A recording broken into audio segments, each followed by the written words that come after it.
Yo, so I swear I frickin' edited this a year ago or something.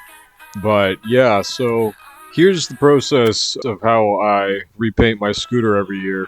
So first of all, you gotta clean it, cause mine is always out in the sand, the dirt, the road dust, various parks, whatever. Usually it's got the rain on it. So yeah, once it's perfectly dry, you can paint it however you like.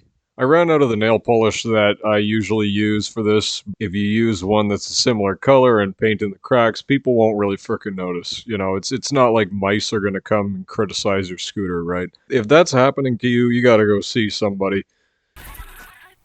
It's a nice meditationary sort of way to do this, but I'd recommend using any larger brush that'll fit in the nail polish bottle, because otherwise it just takes too long.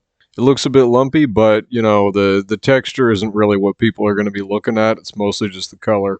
And it has to only be enough so that the amount of scrapes it'll frickin' come and get and bumps against things will get filled in. Make sure to put the fan on it a whole lot, you know.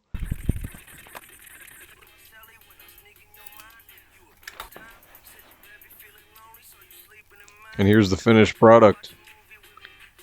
But yeah, that part there where the fricking that part where I look horrified, that's because I realized all the sand was coming out of my scooter and getting all over my keyboard and my brand new computer. And yeah, I was kind of pissed about that. That was ridiculous. So I just laid down some paper and tried again. I'm sure you can hear the fricking sand coming out of it. It's just disgusting. But yeah, I think it's a good thing to do once a year. Just lay down another color of paint, and you can do, you know, a different color sometimes. And, you know, if it falls off, you can do it every 6 months.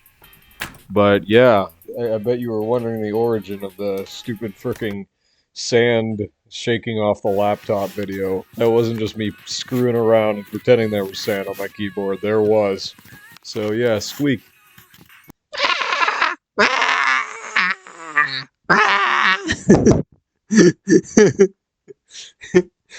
Boomer moment.